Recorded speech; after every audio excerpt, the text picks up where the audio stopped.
my friends, here we are. I cannot believe it.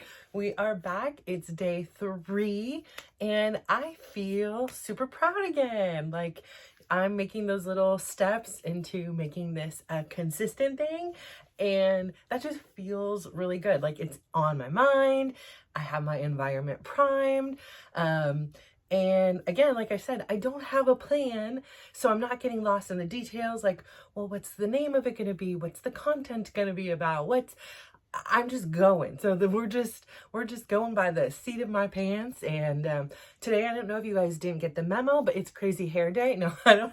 No, it's my own personal crazy hair day. I'm not sure what was going on with my hair, and so my best solution was just throw it up and throw in some rubber bands and head off to a new class. So one of my 2024 things is the gym that I live closest to, I was typically only going to once a week. And so this year, now that I'm not spending as much of my time focused on my senior in high school who had his ACL repair, not that I'm not spending any, because he still has multiple appointments a week. I think this weekend will be the end of the whole college application process, which if in my experience, this is my third, and I say but it has been, look at this little piece here, but my third ride, you can say, with a front row seat to this experience. And each one was very different. Each child is very different, and each aspirations of that child was different. And all I can say is my son Dylan, who is my third, he was born exactly when he needed to be. I think I would have had a lot of struggles if he was my oldest child, with his kind of nonchalant attitude towards it. And there were so many, so I personally, so it's like when you say, oh, does she have this credential? Like what validation does she have that she knows any of this information? Well, that validation only comes from me and my experience. And I know the countless amount of hours that I've either put in studying, researching, living, experiencing these different scenarios in life, and the ones that I feel pretty confident about or have had consistent results on, I feel confident to share. There are certain things I am like, no, I am still a young Padawan, and if I want to learn about this, then I need to invest some time. And if I invest some time and energy, then I will become an expert at it. No question, no consider. It's just going to take, do I have the amount of time? And sometimes, like we discussed yesterday, it could be 10,000 hours. And am I willing to put in 10,000 hours? And maybe it's something that has built upon something I've already known. So it's not going to take me quite 10,000 hours to reach an expert level. But I say all that to say, so my oldest two kids, my oldest one graduated from UC Berkeley. My daughter is a senior in UC Berkeley, or fourth year, whatever you call it when you're in college. My third one, he is applying. So we don't know where to go. And obviously I'm like, no pressure on you. I can't imagine having two older siblings who were accepted and attended, a prestigious college. And I want to tell you guys all, as parents, what I felt made my kids stand out, what I instilled in them. So I will preface this by the two kids that did go or are in UC Berkeley, neither one took a single AP class. Yes, I repeat that now. Neither one took a single AP class. Now, my third one, he did take one AP class his junior year. It was an accelerated, it was a AP calculus or whatever, because he had taken this accelerated math path that's where it landed him. So he did AP calculus last year, and then this year he actually opted out of math. I say that because it's not that was the only option for rigor. I told my kids, because again, so my story is this. I went to high school. I did very well And it wasn't because I was smart. And I wouldn't even say my kids are smart. Like, they're smart in their subject matters, yes, but they're not Albert Einstein, or maybe they are, but I mean, they don't exhibit talents that are, displaying this niche kind of intelligence, or this, they can talk about these complex things. What they are really good at is what they are really good at, and they are really good at fostering that. So, I remember my oldest son came home and it was time to do the scheduling for his sophomore year, and he started wanting to take these AP classes. I believe one of them was an AP history class, and I was like, oh, well, that's interesting. Or when did you start to like history? And he's like, oh, I don't. I'm like, okay, then explain to me, just the normal A person, why is it you want to take this AP class then? Oh, well, if I want to go to college, I have to take these AP classes. Everybody in school is taking them. We have to do this. All my friends are taking them. I'm like, okay, so explain again to me. Do you like history? No. Do you like reading? Because I believe there's going to be a lot of like reading over the summer and things like that. No, I don't particularly enjoy that. I'm like, are you okay with sacrificing some of that time that you would be doing an endeavor that you actually really do enjoy, that you're learning and enjoying yourself at the same time? And we had quite the conflict and debate back and forth. And I'm like, until you prove to me that you really are going into this for the right reasons, because you're deciding, not because you hopefully someday want to get accepted into a good college, or your friends are saying you need to do. I said, the difference here, the thing is if you're doing the same thing everybody else is, you achieve the same grade. So you guys all get an A in this class. You all join the same clubs. Maybe one or two of you guys will be in a leadership role in one of these clubs. Okay, maybe that'll differentiate you minutely. But overall, you're looking at applicant A, applicant B, and they look pretty much the damn same because there's nothing different. And so you're basically competing against a bunch of other robots to get into a spot and you're being a person that you're not, and they're being a person, maybe they are, I don't know them, but maybe they're not either. And so it's like all a farce, I've been married for a long time, so I've never been on a dating app, but I can imagine it too, like, oh, I'm gonna just put all my best pictures and my best experience, and I'm gonna say I really love to travel, but really I'm a homebody and I'm an introvert and I don't want to go anywhere. It's just a bunch of fabricated things that these teens who don't have a fully developed prefrontal cortex are thinking that they need to do to achieve greatness, to please their parents, to not be made fun of by their peers, to get a job, to succeed. So reluctantly he didn't take the AP class, and I encouraged him. I said, look, here's this plethora of other opportunities at their school. They have a program, and other schools do, but I'm saying in their school in particular, there was a program that was called Project Lead the Way. And it was a collaborative environment, smaller, student size.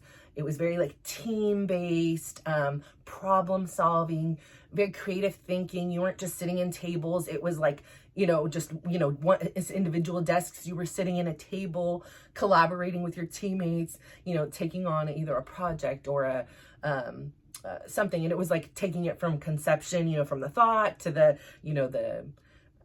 like draft to it coming to fruition, and troubleshooting along the way.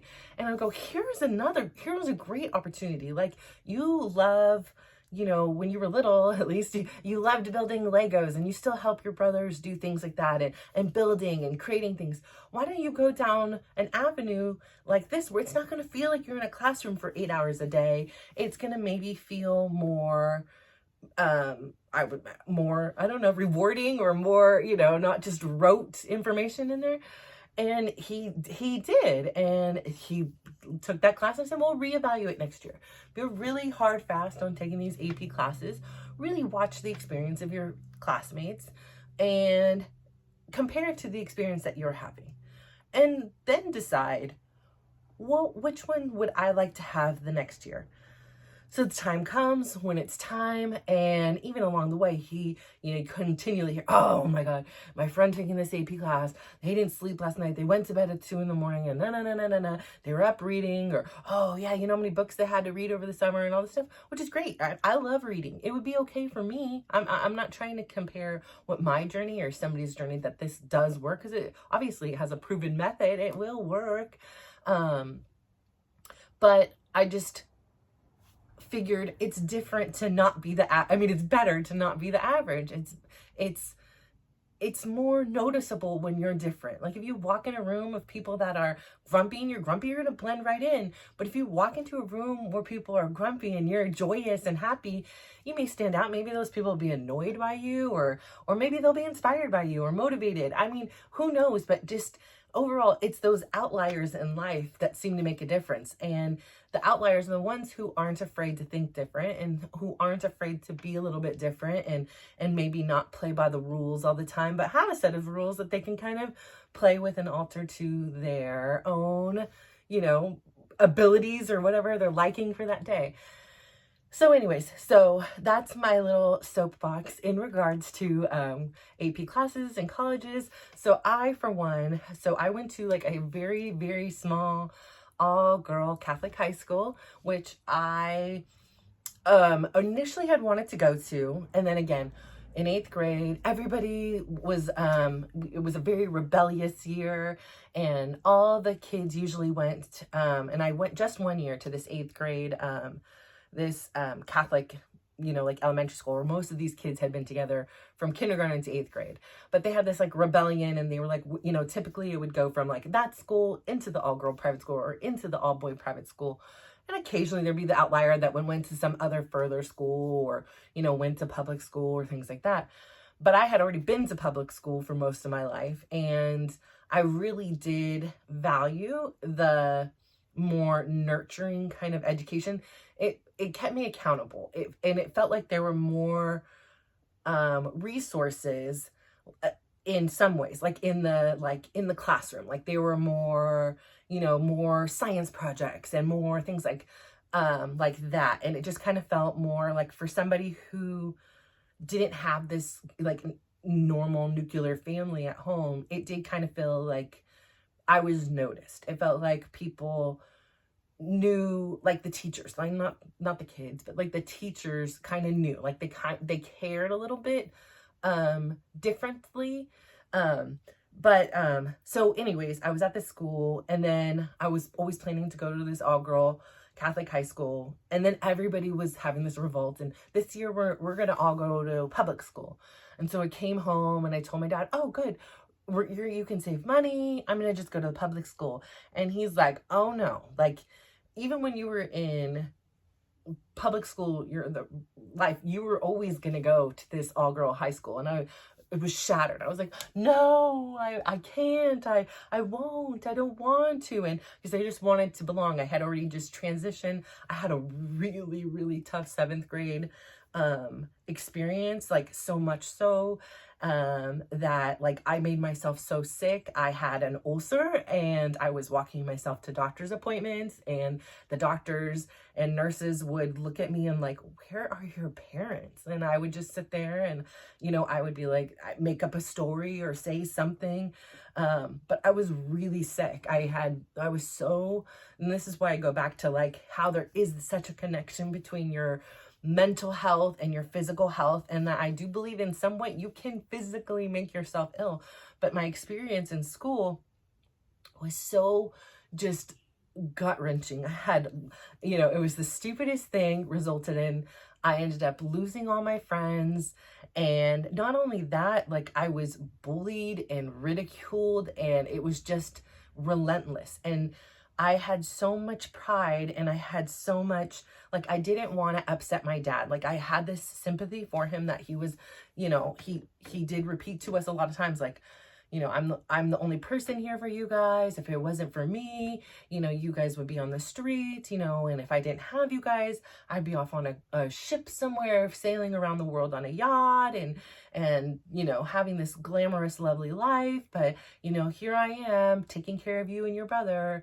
And so I just created this thing that number one, I had to already be his parent. I had to parent him for much of my life, starting at a very young age, probably before my parents ever divorced. My parents finally actually finalized the divorce when I was about 5.5. I think my mom moved out, and then about 6, the divorce was finalized. But I had already been a mom long before that. And so that's what makes me an expert at being a mom. That's all I know. That's all I've ever been. So I'm very good at caretaking. I'm very good at caregiving. I'm not necessarily the most patient or nurturing or, things like that, but I'm very good at being a mom. And I don't need anybody to tell me I am. And if somebody says I'm not, then you're entitled to your opinion, because it's one thing I know is to be true. I am a damn good mom. But, anyways, so I had made myself so sick. I never made it past lunch. And if I was at school past lunch, I was in the principal's office just sitting with them. And I would never tell anybody just the pain that was going on. I didn't think anybody cared. I didn't think that there was a solution. And I didn't want to shatter anybody's image of what I thought they thought of me. I didn't want my dad to have to worry, he already had to worry about paying bills and things like that, and making sure we had a roof over our head. I didn't want him to have to worry that maybe something wasn't okay with his kid. And not only that, wasn't okay with me, because Danny was already fulfilling that role. Danny is my younger brother. And he was one that always, was getting in trouble at school. He was held back a year. He was always, he lost his mom at a very young age. And I'm sure that had a lot of influence on how he behaved, his attention seeking and his, defiance to authority. And, just overall, I think was obviously very challenging, and it wasn't really talked about. It wasn't like, oh, let's get him into therapy, or let's do this. It's just a very, you were just kind of left on your own to kind of figure out what this world was. And he acted out a lot. And so, that role had already been fulfilled of my dad having to worry about a kid. It's not going to be me. So I didn't tell him a lot of the things, but ultimately I was able to convince my auntie and my grandma that, oh yes, I just, all my cousins at that time had gone to Catholics or private schools. And so, I just had convinced them that I really wanted to go because, it was just the superior education. And I was just so brilliant that my brilliance was being just lost in these public school educations. I was so desperate. I said anything. And they really got on board and convinced my dad to send me and my brother, me 1 year early, my brother now 3 years early, to private schools. And so I had already transitioned to the school, and I thought once I got into school, it was going to be all the problem that I had experienced in 7th grade. It was just shedding it, right? It was just going to go. Well, it turns out to be somebody in the school was friends with people that I used to be friends with. And basically, one day in school, they came up and they were like, oh, I heard this and this and this and this and this and this and this and this and this and this about you. And then they were extremely cruel to me. But I still had at least one little group of friends that I was like, whatever, these mean girls could be mean girls over here. And it still hurt. And I would go home and cry. And, I'd feel nervous if I was near them, or, I'd feel less than and all those things with every eye roll or dirty look, or the, the talking with the side eye, looking at you and pointing. But I at least had I had one really good friend, and then I had a couple others. So I was like, I'm cool. You could say whatever. You heard one side of the story. You haven't heard mine. And the thing that's the stupidest about it was, the reason they hate me is because I lied. The reason I lied was I thought, and it's true, I lied. That's why I hate, if I'm a liar, I will tell you, I will admit it. If I am not lying and you call me a liar, it just is a trigger. But, it was 2 girls in the group were fighting, and I hated it because I grew up with my parents fighting, and I had learned how to kind of manipulate the system at a very young age. I would say, Mom, Dad was talking to me, and he was saying how sorry he was, and how much he loved you. My dad didn't say any of that. He didn't say a word of that. Then I'd go to my dad and I'd be like, oh, I was talking to mom and mom loves you and she, just really wants everything to be better and she's so sorry she did all this and this. And never said that. And then they would come together, but they never fact checked. They just, I was a child, but I had teen parents. So, they were still had their own issues. Okay. So clearly, but so I tried this same maneuverism with my friends. I thought, I'm tired of them being in a fight. And it was like one beef here and one beef here and somebody's birthday party and not everybody can go. And it was just like, it was so wearing. And it was probably only a matter of weeks, but it just was like, I just want all my friends back together again. So I had told the one friend, oh my God, she was saying how much she missed you, how much she wants to be your friend again. And then I told the other friend the same thing. Well, neither one of them said that. Like, they didn't say it at all. It wasn't even like, back in those days, it was like, oh yes, she was talking bad about you, it was the usual conversation. And so they were like, really? Like, she missed me, and then it kind of like twisted their thought. Minor detail I forgot, or wasn't aware of, or just didn't connect, is the two girls were cousins. And they ended up at a family party, and they ended up talking. And then it came out to be that what I had said, and even though it was in good intention, the fact that I was a liar didn't erase the fact that I was a liar. I made up this whole thing. And afterwards, even though they became, again, back to good cousins, back to best friends, and I became enemy number one. And it was a really hard thing because it was like, I really just wanted to bring everybody together. And I ended up really like hurting myself and learning like a really tough lesson that even when you have good intentions and you lie, like you can hurt other people. And I'm not saying my bullying or my experience, which was just horrible, for me. And I know that there's people that experience much worse things, but for me, it was like, I didn't even want to be alive. Like I would contemplate different ways to like, what is the point here? I lived across the street from the San Mateo Bridge. And there were so many times that I would be like, maybe I'll just walk on the bridge and that's it. Like I can't get to San Francisco's Golden Gate Bridge, but this one looks pretty damn high to me. Like I would just walk home alone, and it was like, you had to walk home alone and you would be helping to prepare dinner or make the lunches for the next day. And you'd have no talk about why you didn't have a mom around, even though you kind of knew. And my mom just never came around. And if she did, it was like, it almost created more havoc. And yeah, it was just a really tough time. So anyways, I go back to this school education. So I end up, my dad says, oh yeah, no, you're not going to public school. You're going to go to private school. And I was like, can't outsmart me. So we have to do testing to get into this school. And my little rebellion was, well, if I don't pass this test, I'm not going to get in. And I was like, if I sit here and read all these things, like my own competitive nature will not allow me to put the wrong answers in. It just simply won't.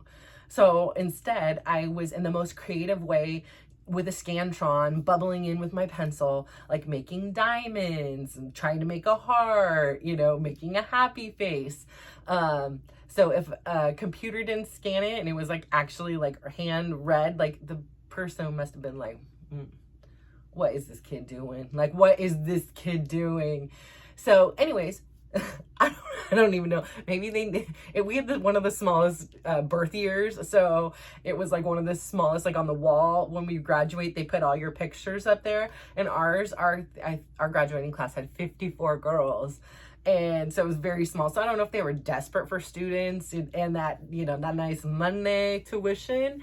But somehow I got in the damn school, like backfired on me. And the only thing I didn't do well in was English. So I had to do the basic English class instead of accelerated. And somehow I did really well in math. I'm like, oh no, this is a big mistake. Like this should be swapped. I have a confession. Hey guys, I'll come to your school, but can I retest? Like actually read the test? I didn't do any of that, of course, but I was just like, oh my, because I couldn't tell anybody. I mean, I ended up later on when we were in school, I ended up telling my new friends like what I did. So, you know, again, I went into this new experience, my, you know, two years in a row, a new school. And this time I really lucked out on the people I met. And I'm like, I was gravitated to and were gravitated to me. I feel so blessed. We called ourselves the Chevy Street Posse. You know, we were real hard because there was a Chevy Street around the corner. If you know, you know. But we were the Chevy Street Posse.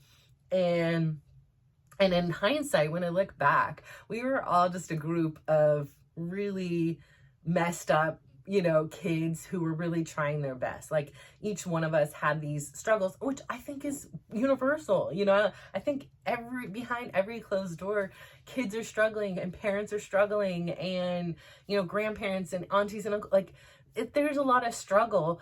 And sometimes that struggle can bring you together in the most beautiful way. And that was kind of my group. And, you know, one of my first friends was this girl, Lori. And later on, like still to this day, if I think about Lori, I will just smile because she is just a bundle of fun. She and I both had the youngest parents. Her parents were not divorced, but they were not free of their own troubles and trials. And we were both oldest children who kind of parented our younger siblings, and they hated us for that and still do to this day. And, you know, we ended up in the yearbook getting partners in crime. And then if we would go out and hang out, like, someplace often enough, people would, like little old ladies or little people would be like, have you guys ever heard of the Bobbsey twins? And we were like, who are the Bobbsey twins? And still this day, I should Google the damn Bobbsey twins. But the way I interpreted it was like it's two people that were attached at the hips. So I could be so wrong. I'm going to look at that and be like, oh my gosh, guys, I'm so sorry. But no, I'm assuming it was something quite innocent like that. But she was just a bundle of fun. And what I really loved about Notre Dame was it did take me a little bit to get my comfort there. It did take me some like trust and worry that, oh no, my past is going to come back and haunt me again. And all these new friends are going to hate me too because I lied. And, you know, it took me a while to get over that and really to shed my shell. But by the time sophomore year came, I was like, I don't care. I'm going to school. I'm in I'm in a uniform. I don't have to worry about, I think that's why I love wearing my tank tops and my stretchy pants every day, because it's like it flashbacks to my uniform. I don't look at my closet like, oh, is this going to go with that? Or, oh, I wore that last week. Don't care. Maybe I wore it yesterday. Maybe I wore it last week. Don't care. Okay, fine. It's clean. I wash everything pretty frequently. It's clean. So, but it got me to the point where I just was able to shed these things, and I was able to be proud of the knowledge that I had. I wasn't like ashamed or felt like, oh, there's this cute guy in class that's going to watch me and I'm going to stumble over my words. Or even if he wasn't a cute guy in the class, just he would know somebody, and, or, you know, just a girl would ridicule me. I would do this. And then, you know, I didn't care anymore. I was like, well, whatever. You know, I went into class we didn't shave our legs until Friday because we were just around a bunch of girls. We didn't wear a lick of makeup. If somebody did, we were like, what's wrong? Where are you going? What are you doing? What's happening? Like, somebody coming to pick you up after school? You know, it was quite obvious. And we wore even funkier than Crazy Hair Day hair. It would be just big bum buns. And then sometimes, you know, because we were just a bunch of kids bored, we would sit there and we would like put one of our favorites, I don't know what the hell it was. It's like an antenna. We'd put a scrunchie and a ponytail right here. We'd then get like a ruler and stick a ruler in our hair and then take the two sides and then wrap it all up and then put another scrunchie on top and just like walk around. And you would see, Lori and I would do this, and you would just see everybody like, what are these doing? Like the upperclassmen would be like, idiots, you know, or whatever. We were like, you're the idiot. You didn't know. We are closer to God with this right here. So we just had a good time. We used to do these other buns where it was like this and it all spread out like a fan. And back then the Married with Children was on, so we called it the Peg Bundy. And we just, you know, just walk around seriously like that. And like, you know, when we, even after school, once we left the doors of Notre Dame, we would still walk around like that. And so it was just, it helped me build my courage. It helped me to say, like, who cares? Like, it gave me this safe place to just explore who I was without having these external things that would make me worry about being myself. And so I have so much more to say, but I'm running out of time. So I'm going to try to be concise, because that's my struggle in life here, is I cannot be concise because every story leads into another. So anyways, I went to Notre Dame. I was one of the first people in my entire family at this point, on both sides of my family, to even graduate high school. And there wasn't, you know, like, one thing about Notre Dame, there wasn't this large counseling department, or there wasn't this long thing. I think they assumed most of the kids in the school there had came from affluent backgrounds, had came from parents that, you know, if they didn't attend college themselves, both of them, somebody, you know, like, I don't know, there wasn't any guidance. And I wasn't in a position to really ask for it, because at that point I had wanted to just make it seem like I knew what I knew. I was a teenager, so I knew everything. Not that I wasn't willing to take advice. It was just, I really didn't know how to ask for it. I didn't really know how to advocate for myself in that sense. And so it was like, I would hear, like, all of a sudden, like, the college, you know, application deadlines, and like the nerdier kind of groups, they were like, oh, you know, blah, blah, blah, like talking about it. And I kind of like try to like listen and be like, okay, yeah, I got to do something like this. And I would go look at it all, and it was so overwhelming. I was like, I don't even know what to do. Like, I don't know. I didn't want to ask my dad for, I think it was like $54 back then. I didn't want to ask him. I was like adding up the things, and he's always complaining about money. We don't have enough money. So I'm panicking, like, oh, and then I have some babysitting money and some money, but then I also have to pay for my gas and my clothes. And I just don't want to, you know, ask him for money. And so the easiest thing was to not do anything. And so I didn't apply anywhere. And then the summer came, and I was like, well, I'll just go to, you know, junior college. I was on the honor roll. I went to a really good school. I, you know, obviously had enough. And the only reason I was on the honor roll, not because I was super into school or like had the subject matter I really like cared about or liked. It was more so I just wanted to stay off my dad's radar. Like, if I had the good grades, I was a good kid, and I stayed off his radar, and I didn't cause him any trouble, and he didn't cause me any trouble. It was just cool. And again, the role of having bad grades had already been fulfilled by my brother. And so we, you know, I had to fulfill my role, be the good, older, smart sister. And so eventually that summer came, and I got a cool job working for the, World Cup soccer, and met some really crazy fun friends that like made the next couple of years of my life just incredible. But I ended up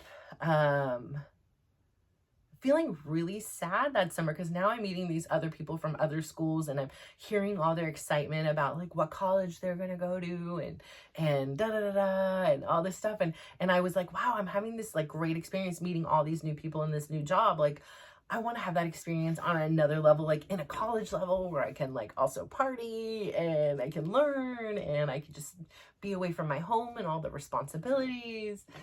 And so like I like panicked that summer, and I had two friends that were going to this really small school in Menlo Park.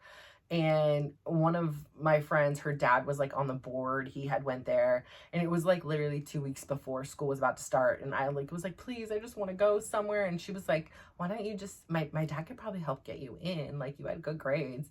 And I was like, really? You think so? Oh my God. And it was like one of these things like, oh, somebody wants me. Like, they're still accepting people at this stage. Like, I want them then. They want me. And so I applied. Obviously, I was accepted, and I got there, and I was like, what did I do? Like, this is so small. Like, the first couple of weeks when everybody was like trying to get to know each other and things like that, that was all cool. I loved it. But then it was just so small. It was like a Notre Dame, like a grad, like just a little bit step up. Now you had some boys and girls, and you spent the night. It was like, you know, it was the only difference. And I was like, what did I do? And it was really, really expensive. So I had taken out all these student loans and grants, and, you know, my dad took out parent loans, and There was one saving grace. I met this guy, Josh, there, and just, we connected. We had fun. Nothing ever was beyond platonic. And I'm not saying not that I didn't want to, but he had a girlfriend, but like, he just like, it was the first time I had ever felt like this, like, soul connection with somebody. Like, I remember once, sorry Josh, gonna spill your tea here, but I remember like he was like, I only cried, this is the third time I've ever cried in front of somebody, and he cried in front of me. And thank you, Josh, for actually honoring me with that, because like that felt like really like I matter. And I hope like I'm not now busting your secret now all these years. I hope that you found that you can cry. But he had cried in front of me, and it just made me feel like really special for some weird, like I asked my kids, I don't do well with crying, I kind of panic. But when he cried, it was a very like, it was like a connected thing. It was a very wholesome thing. I didn't try to fix anything. I just was like, it was just very different. And so it was an experience that I don't think I've ever even had with somebody else since then. But I adored him, and sadly, and I will always be so proud of this. And it's funny because I didn't know a whole lot about soccer until this summer. And then I went on to college, and he was at this college, and he was a goalkeeper, if I remember correctly. And he was there on a scholarship. He was from Washington. And he was a good person. Like, I was totally attracted to his vibe and energy. He was a good person. He had witnessed some bullying, like verbal abuse kind of bullying going on the team. And he was one of those people that was like, and this is what, like, because I, especially nowadays, it's very hard to contain it. But it was like a see something, say something. Like, and I know that there are sometimes, if you catch me the wrong way, I don't pop off in the most eloquent, way. Like, sometimes it's like, I will bite your head off, and I'm working on getting better. It's on the to-do list, but I don't know what transpired exactly. But all I know is the coach was mistreating verbally, or, by playing time. I don't know. Somehow mistreating another player. And Josh was witnessing it. And Josh had stuck up for the young player. And again, this is all by my memory, which is 20 plus, years ago. So sorry if I'm messing up the story. But he ended up sticking up for this player. And in retaliation, the coach kicked them both off the team. Or maybe they only kicked Josh off. I don't remember. For like defiance. And Josh ended up losing his scholarship. And because the school was so expensive, he was unable to come back the next term. And I was heartbroken. When I tell you, and it was funny because he wasn't my boyfriend. We spent quite a bit of time. We literally would lay around watching Beavis and Butthead, and like laughing, like on a TV in the common room. It wasn't even like we were in one another's room or anything. It was in the common space, on the sofa, like with a dial, a little one like you roll out on a cart. Oh my gosh. And it was like Beavis and Butthead, and we would sit there laughing. But like, just as a person, I connected with him so much that when he left, it was now, Christmas break or winter break. And I felt just this heartbreak I had never experienced. And I don't think I've ever experienced since then. And it just seemed so wronged. Again, like, it's like this, he had this really good intention. He was a great player. He had this good intention. Like, he was sticking up for somebody who was being mistreated, and ended up consequently like harming himself as a result, which ironically kind of goes back to like my story in some weird kind of circle way. Maybe that was the gravitational pull. But I like, I mean, when I tell you, I remember listening to, I think it was like Tom Petty had released this album, and I think the album had like bees and honey. I listened to that thing on repeat in the dark for 24 hours a day. And I think I also was listening to Pearl Jam on repeat. And I just remember like my dad really didn't like know how to behave. I mean, most people don't know how to behave like in these kind of circumstances, but there'd be like a little knock on the door. Like, it was like a reluctant, like, you good in there? And I'd be like, yeah, and he'd be like, okay, love you, and then walk away. And then it was just and this was a solid, I'm gonna say, 1 or 2 weeks. And I would have to like grapple. I'm like, this was not your boyfriend. Like, what is going on?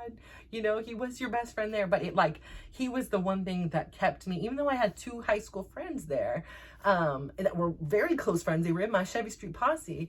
We were all also kind of branching out. We were together, but also branching out into kind of our own. And he was my own. And it was like, it was just devastating to me. Like I went back and it felt like I was like a shell of a person there. Like it just, without him, it didn't make any sense being there. So I ultimately finished out the next semester, most of it, and then never went back. And then I started going to community college, and then that was cool because like Lori's now, you know, future husband, you know, Warren, he was there. You know, ultimately some of our friends I went to college and didn't have great experiences, came back home, they were at community college with us. And then you know, like ones that went there and had like too much of a good experience and now didn't have the grades to stay, they were there. So I ended up like, we like a bunch of misfits all came back together and ended up making the best out of our situation.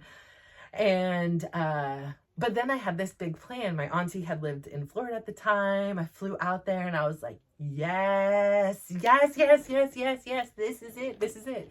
And so we went on these like college tours she took me to, because she was like big on college, and she was the one who always like got me wanting to go to college. So she again, all these people in my past, they have like very, you know, dysfunctional kind of histories. So she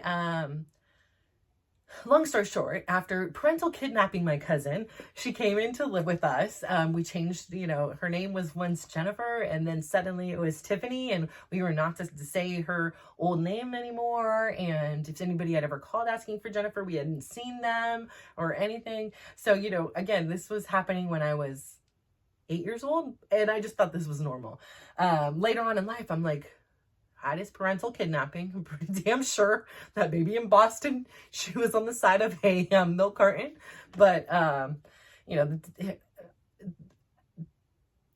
her dad didn't look that hard. Let's just put it that way. It wasn't like it was any Amber Alert. And, you know, he knew where we all lived. Not that it was his responsibility to get on a flight and come find her. But he also wasn't paying any child support or any support to her. So, you know, in some ways, I think for a male in the 80s, he was winning.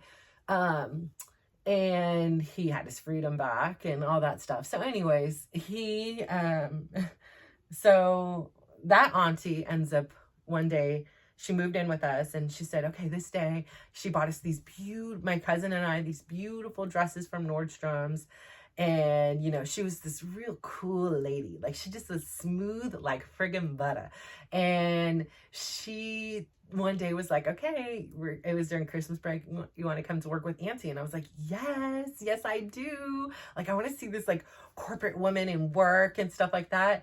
And she's like, okay. So she's like, okay, you can wear your Christmas dress early and wear it to work. And so we drive out there, and she was working at Bank of America on Market Street. And we get there and I am floored. You know, there's Christmas trees in the lobby and, you know, it's just like the movies, like Working Girl. Like, I'm like, oh, this is it. This is me. This is where I'm going to be. I love this. And so she takes me in and we get to the floor and, you know, there's some desks in an open space. And I'm just like blown away. They're high ceilings. And I'm like, oh, wow, I want to work here. You know, she shows me her desk. I hop in the chair. I spin around. I'm like, this is the best. I get the markers for the whiteboard and I start drawing on the whiteboard in the boardroom. And she said, okay, so you like this? This is what you want to do then? I'm like, oh, yeah. This is great. I love this. This is, yeah, I'm going to go to school. I'm going to get good grades for this. Yes. She said, huh? Okay, I have one more place to show you. Come over here. And she takes me down. We walk down, keep walking down the floor, keep on walking past a few doors. Now we get to a door and it's closed and it has somebody's name on it. And she said, how about that? You know, how nice would that be? You got your own door. You get your own name on the door. How does that go? I said, He said, look at my desk. I just got a little placard says Tina on it, you know, but it's on the door. There's a name. There's a title underneath. I was like, well, this is, yeah, you are showing me there is something even better. And we open the door and it's just floor to ceiling windows, corner office. So it's up and down, floor to ceiling windows.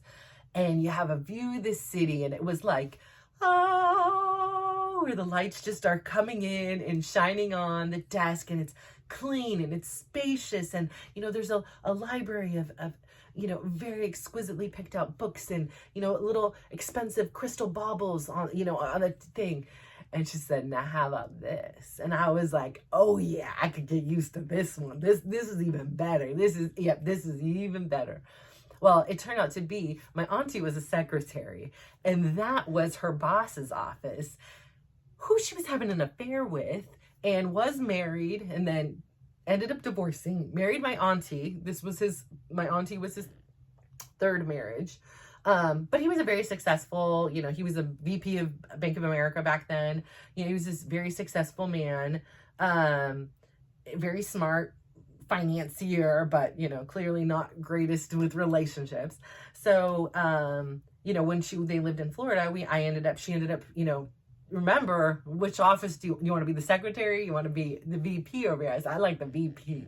So, at this point she was like taking me around to colleges.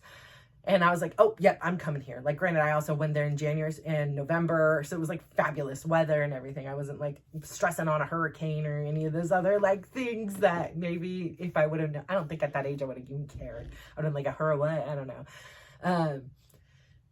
So I was applying there and I got accepted. And after that, I had that same time started working for my dad, and I was really helping his business. We were helping it grow. Like, I was always like, okay, now what I'm doing, I can evolve to do what you're doing. You can go now evolve to do the next step of what you're doing. And like, I hired 2 girls to do what I was doing that like also went to Notre Dame. And actually one of them, she is a boss real estate agent now. Monica, shout out to you. It all started like writing letters. She was inspired writing letters to potential new home sellers in the area for my dad, and she opened her own business, Hatch Realty. Shout out to you. And yeah, I just think like awesome. I'm like, that is so cool. It was like, I'm just gonna put a little ad on Notre Dame, like they have a job board, and 2 girls that were friends, and they started coming in, they were writing letters in our living room, like boss, like awesome. And now she does this and has like the cutest little girl I see on Facebook. I love Facebook for like that too. Like, her daughter is like, their little family is just precious. So shout out to that. But like, he was like, well, can you help me open this business? Can you help me do this? And I gotta go. Bye.